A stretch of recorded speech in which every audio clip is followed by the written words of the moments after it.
Houve um tempo em que o silêncio dizia mais do que as palavras. Hoje, as palavras tentam, desesperadamente, preencher um silêncio que tememos. Vivemos em um paradoxo constante, uma era de comunicação incessante, onde, ironicamente, nunca nos sentimos tão incomunicáveis.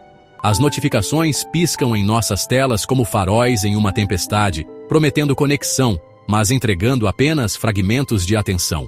O mundo moderno nos oferece um banquete de informações, um buffet infinito de opiniões, notícias e entretenimento. Mas ao final desse banquete, a alma continua faminta, percebendo que se alimentou apenas de vento e ruído. Um ruído que ensurdece a voz mais importante de todas, a nossa própria e a do outro. Caminhamos por cidades que nunca dormem, iluminadas por anúncios que prometem a felicidade em troca de um produto. A simplicidade de um céu estrelado foi substituída pelo brilho artificial das telas que carregamos nos bolsos. Antigamente, uma conversa ao redor do fogo era um evento, um ritual de partilha. Hoje, uma conversa é frequentemente interrompida por um toque, uma vibração, um chamado urgente de um mundo digital que não espera.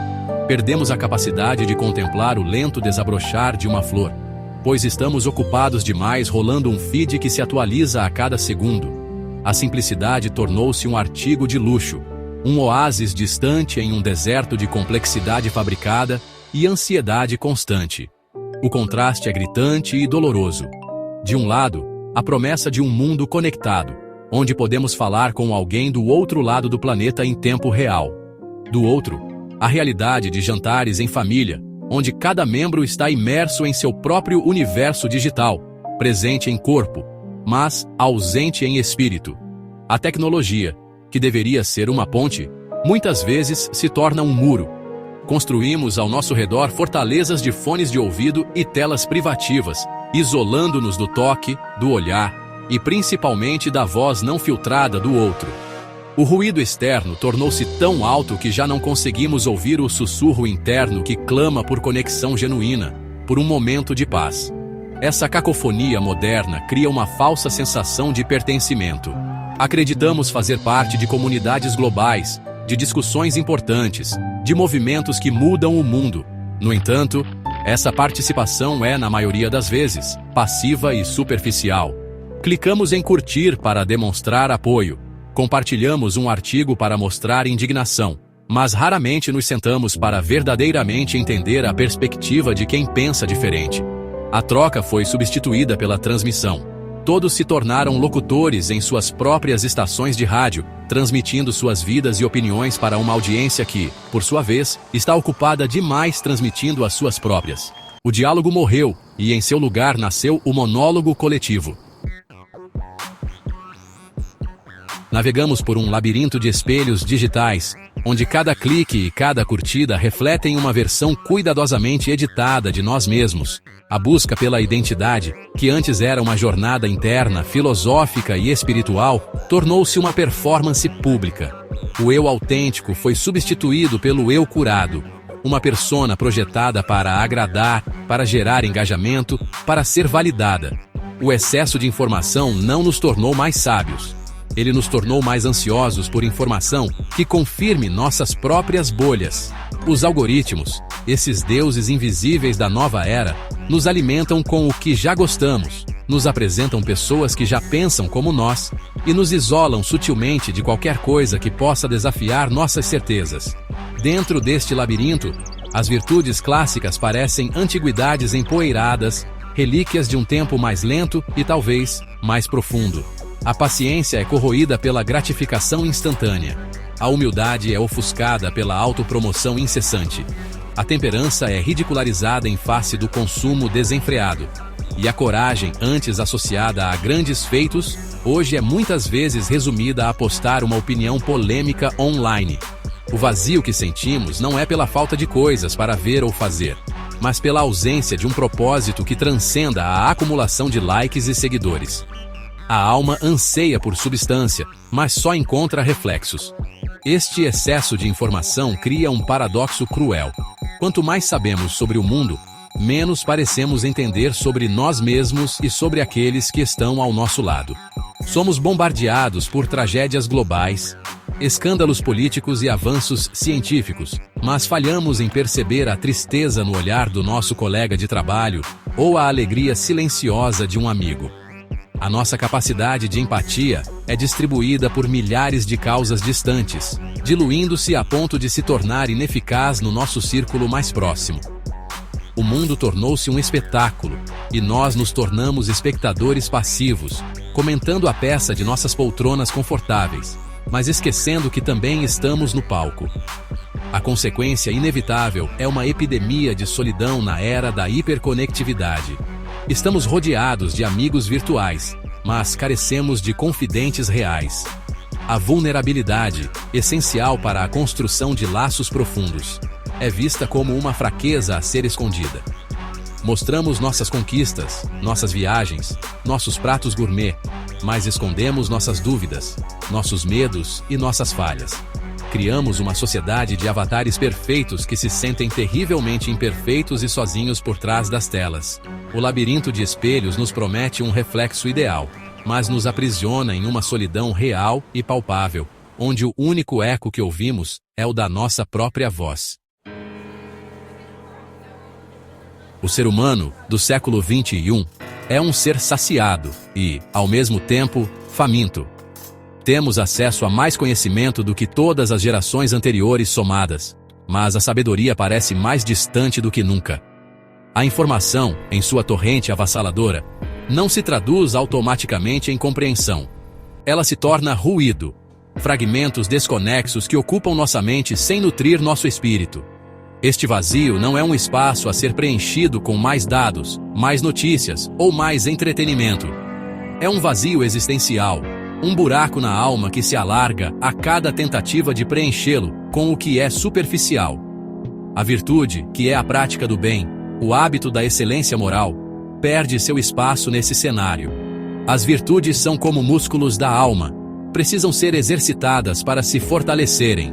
A coragem, a justiça, a temperança, a prudência, todas elas exigem reflexão, prática e, acima de tudo, um certo grau de silêncio interior. Como podemos ser prudentes se somos constantemente impelidos a reagir instantaneamente? Como podemos praticar a temperança se somos bombardeados por apelos ao consumo a cada segundo? O excesso de estímulos atrofia nossa capacidade de introspecção. Deixamos de nos perguntar o que é o certo a fazer e passamos a nos perguntar o que os outros esperam que eu faça. A moralidade se torna uma questão de imagem pública, não de convicção interna. Este excesso cria uma cultura de performance. A vida se transforma em um palco onde atuamos para uma plateia invisível, mas sempre presente. A generosidade precisa ser filmada. A bondade precisa ser postada. A dor precisa ser compartilhada em troca de mensagens de apoio. As ações perdem seu valor intrínseco e passam a ser medidas por sua capacidade de gerar engajamento. O ato virtuoso, que em sua essência deveria ser discreto e desinteressado, transforma-se em capital social, e quando a virtude se torna uma moeda de troca, ela deixa de ser virtude. Ela se torna apenas mais uma estratégia em nosso complexo jogo de construção de imagem. O resultado é um cansaço profundo, uma exaustão existencial que nenhuma noite de sono pode curar. Estamos cansados de performar, cansados de nos comparar, cansados de correr atrás de um ideal de felicidade que parece sempre se mover para mais longe. O vazio persiste porque as virtudes, que dão sentido e estrutura à vida humana, foram postas de lado. Elas foram substituídas por métricas, por algoritmos, por uma busca frenética por validação externa. Olhamos para o abismo do nosso próprio vazio e tentamos preenchê-lo com mais coisas, mais informações, mais conexões superficiais, sem perceber que o que realmente falta não é algo de fora, mas algo que perdemos por dentro. Os sintomas desta desnutrição da alma são visíveis por toda parte, como rachaduras em uma parede que comprometem toda a estrutura. A ansiedade tornou-se a trilha sonora da nossa geração, um zumbido constante no fundo de nossas mentes. É a ansiedade de não ser bom o suficiente, de estar perdendo algo, o famoso fear of missing out. É o medo de ficar para trás em uma corrida cujo destino ninguém conhece. Essa ansiedade nos impulsiona a fazer mais, a ser mais, apostar mais, em um ciclo vicioso que apenas aprofunda o sentimento de inadequação. Tratamos o sintoma com mais velocidade, quando a cura talvez estivesse em desacelerar. Outro sintoma claro é um egoísmo sutil, disfarçado de autocuidado. A busca pelo bem-estar individual tornou-se a prioridade máxima, muitas vezes em detrimento do bem comum. O eu está no centro de tudo. Minha felicidade, meu crescimento, minhas opiniões, minha jornada. O outro aparece apenas como um coadjuvante no filme da nossa vida, alguém para nos servir, nos aplaudir ou, no máximo, para ser ajudado de uma forma que reforce nossa própria imagem de bondade. Perdemos a noção de que a verdadeira felicidade e o verdadeiro crescimento acontecem na intersecção com o outro, no serviço, na doação, na construção de algo maior do que o nosso próprio ego. A solidão, como já mencionado, é talvez o sintoma mais paradoxal e doloroso. Nunca na história humana estivemos tão conectados e, ao mesmo tempo, tão sós. A tecnologia nos deu a ilusão de companhia, mas nos roubou a intimidade. As conversas profundas, aquelas que exigem tempo, vulnerabilidade e atenção plena, foram substituídas por trocas rápidas de mensagens de texto e emojis. A presença física já não garante a presença emocional. Sentamo-nos à mesma mesa, mas habitamos mundos diferentes. Esta solidão não é a ausência de pessoas, mas a ausência de conexão real, de sermos vistos e ouvidos em nossa totalidade. Finalmente, há a busca incessante por reconhecimento. Em um mundo sem uma bússola moral clara, a validação externa torna-se o único norte. Precisamos que nos digam que somos inteligentes, que somos bonitos, que nossas vidas são interessantes. Cada curtida é uma pequena dose de dopamina, um alívio temporário para a nossa insegurança crônica. Tornamo-nos viciados em aplausos, mendigos de atenção em uma economia digital, onde a atenção é a moeda mais valiosa. Todos esses sintomas, ansiedade, egoísmo, solidão e a necessidade de reconhecimento, são apenas manifestações diferentes da mesma doença. O esquecimento de uma virtude fundamental que ancora a experiência humana. Existe uma virtude que precede todas as outras. Uma virtude que é a porta de entrada para a empatia, a base para a sabedoria e o alicerce para qualquer comunidade funcional. Sem ela, a justiça se torna cega e arbitrária, a coragem se torna imprudência e a compaixão se torna piedade condescendente. Ela é tão fundamental que, quando ausente, todas as outras virtudes se tornam ocas, performances vazias em um palco de egos inflados. Sua ausência é a causa raiz dos sintomas que afligem nossa sociedade. Ela não é uma virtude grandiosa ou heróica no sentido clássico. Pelo contrário, ela é silenciosa, sutil e profundamente humilde. O suspense em torno dela reside em sua simplicidade. Não é um conceito filosófico complexo ou um dogma religioso inacessível. É algo que todos nós, em teoria, somos capazes de praticar, mas que, na prática, raramente exercemos.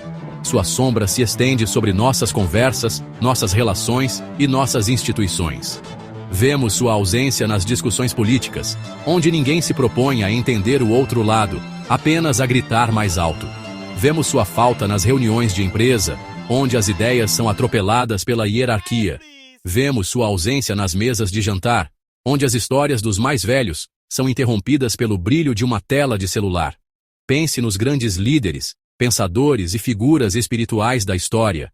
Eles não eram apenas grandes oradores. Eles eram, antes de tudo, grandes ouvintes. Sócrates não ensinava através de sermões, mas através de perguntas, ouvindo atentamente as respostas para guiar seus interlocutores à verdade.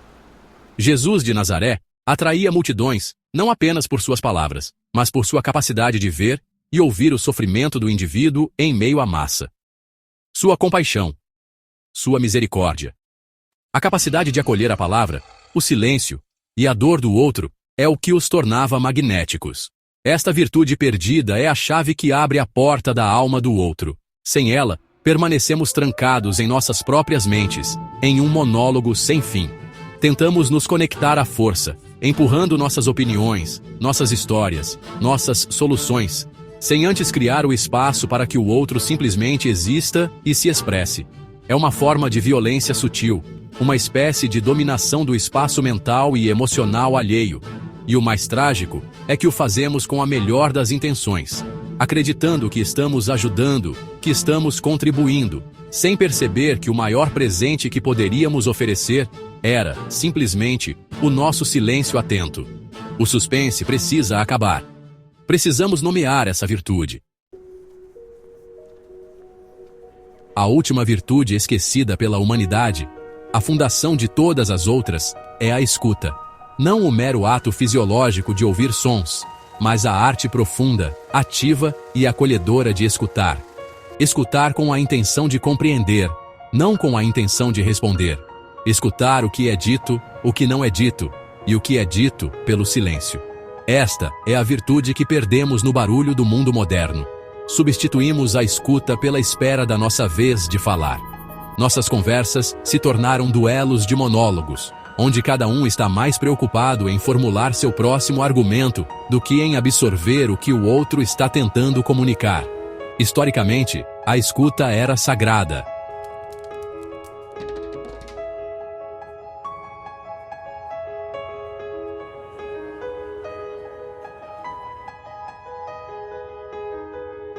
Na Grécia Antiga, a oratória era valorizada, mas era inseparável da capacidade de escutar o público e adaptar o discurso. A escuta era a base da retórica e da democracia. No cotidiano, a ausência da escuta é devastadora. Um funcionário que tenta sugerir uma melhoria e é silenciado por um chefe que já sabe o que é melhor. Um amigo que desabafa sobre um problema e recebe uma lista de soluções não solicitadas, quando tudo o que ele precisava era de um ombro amigo e um ouvido atento. Em cada uma dessas situações, a falta de escuta invalida o sentimento do outro, cria distância e quebra a confiança. Escutar é um ato de validação. É dizer, sem palavras, você importa. O que você sente importa. Eu estou aqui com você. A espiritualidade está repleta de metáforas sobre a escuta. Quem tem ouvidos para ouvir, ouça, diz a passagem bíblica, sugerindo que há um nível de audição que vai além do físico. Na psicologia, a escuta ativa é a ferramenta mais fundamental de qualquer terapeuta. É a técnica que permite criar um espaço seguro para que o paciente possa explorar seus próprios pensamentos e sentimentos. A escuta, portanto, não é passividade, é uma ação poderosa. É a mais generosa das virtudes, pois exige que coloquemos nosso ego de lado para dar espaço ao outro. Resgatar a arte de escutar em nosso dia a dia é um ato revolucionário. É remar contra a maré da gratificação instantânea e da autopromoção. E, como todo ato revolucionário, exige coragem. A primeira e mais prática maneira de começar é praticar o silêncio intencional. Em uma conversa, experimente não ser o primeiro a falar. Faça uma pergunta e realmente se concentre na resposta, sem pensar no que você vai dizer a seguir. Apenas ouça. Crie um vácuo com o seu silêncio, e você ficará surpreso com o que as pessoas derramarão nele. Uma metáfora útil é a do jardineiro. Você não pode forçar uma semente a germinar gritando com ela ou despejando um caminhão de água de uma vez.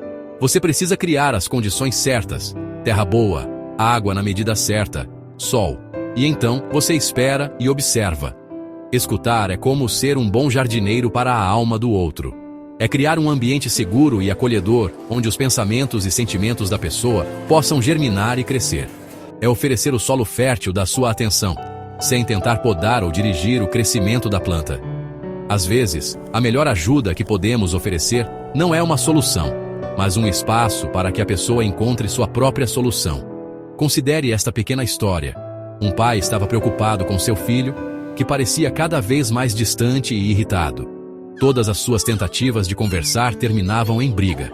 Um dia, desesperado, ele simplesmente sentou-se ao lado do filho, que jogava videogame, e ficou lá, em silêncio, por quase 1 hora, apenas assistindo.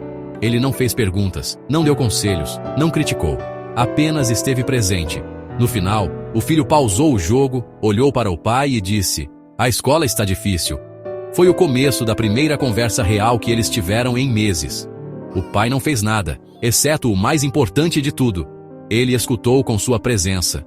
Para resgatar essa virtude, Podemos criar pequenos rituais. Desligue o celular durante as refeições. Reserve 10 minutos por dia para perguntar a alguém próximo: como você está de verdade? E se comprometa a ouvir a resposta completa. Quando alguém estiver falando, pratique a técnica de parafrasear. Então, se eu entendi bem, você está se sentindo... Isso não apenas mostra que você está prestando atenção, mas também ajuda a clarificar a comunicação. São passos pequenos, mas que, praticados consistentemente, podem reconstruir as pontes que o ruído do mundo moderno demoliu. Escutar é um ato de amor, e o amor é a força mais transformadora que existe. Chega um momento, um ponto de ruptura, onde o barulho se torna insuportável e a alma, em desespero, clama por silêncio. Não o silêncio do vazio, mas o silêncio da plenitude. O silêncio que permite ouvir o coração que bate, o seu e o do outro. Nesse silêncio, uma verdade emerge. Uma verdade que o ruído tentava abafar. Nós nos perdemos. Perdemos-nos uns dos outros. A escuta é a bússola para o caminho de volta. É o ato de humildade que diz: eu não sei tudo. Ensina-me. É o ato de amor que diz: eu vejo você. Eu ouço você. Esquecemos como olhar nos olhos. Esquecemos como aguentar uma pausa na conversa. Esquecemos que a comunicação mais profunda acontece sem palavras. No espaço entre as notas, a música existe. No espaço entre as palavras, a compreensão floresce. É preciso coragem para habitar esse espaço. A coragem de simplesmente estar e escutar. Chegamos então ao final desta reflexão, mas ao início de uma jornada. Percorremos o labirinto ruidoso do nosso tempo, identificamos os sintomas de uma alma coletiva doente e nomeamos a virtude cuja ausência nos adoece: a escuta. Vimos como a sua prática é um ato de coragem, um resgate de nossa humanidade mais fundamental. A escuta não é apenas uma técnica de comunicação, é uma postura ética diante da vida, uma forma de estar no mundo que prioriza a compreensão sobre o julgamento, a conexão sobre a dominação e a empatia sobre o ego. Ao longo da história, as sociedades que floresceram foram aquelas que cultivaram espaços para o diálogo e a escuta. As que ruíram, muitas vezes, foram vítimas da surdez de seus líderes e de seu povo, incapazes de ouvir os sinais de mudança, as vozes da dissidência ou o clamor dos oprimidos. Hoje, em escala global e pessoal, enfrentamos uma encruzilhada semelhante. Podemos continuar a gritar uns para os outros em nossas câmaras de eco digitais, aprofundando a polarização e a solidão. Ou podemos escolher o caminho mais difícil e mais recompensador: o caminho da escuta. A proposta não é um retorno ingênuo a um passado idealizado que talvez nunca tenha existido. É uma convocação para integrar a sabedoria ancestral na nossa realidade tecnológica. Usar as ferramentas que temos, não para nos isolar, mas para criar pontes de compreensão mais profundas. É um convite para sermos mais intencionais em nossas interações, para valorizar a presença tanto quanto valorizamos a produtividade. É redescobrir que, no silêncio atento oferecido a outra pessoa, muitas vezes encontramos as respostas que procurávamos para nós mesmos. A cura para a nossa própria solidão está em nossa capacidade de aliviar a solidão do outro. E assim, resta-nos uma pergunta que ecoa no silêncio que se segue ao ruído, uma pergunta que não deve ser respondida apressadamente, mas que deve ser carregada conosco, em nossos corações e mentes, enquanto navegamos por nossos dias. É uma pergunta que define não apenas o nosso futuro, mas a própria essência do que significa ser humano neste momento da história. Se a escuta é a virtude que nos conecta, que nos torna empáticos, que nos permite construir juntos. Se esquecemos da última virtude, quem somos? Compartilhe se acredita que a humanidade pode reencontrar o que perdeu. Curta, comente e compartilhe este vídeo. Inscreva-se no canal Batedeira Crítica e me ajude com a continuidade do meu trabalho, doando o valor que desejar para o Pix, na descrição abaixo deste vídeo. Valeu!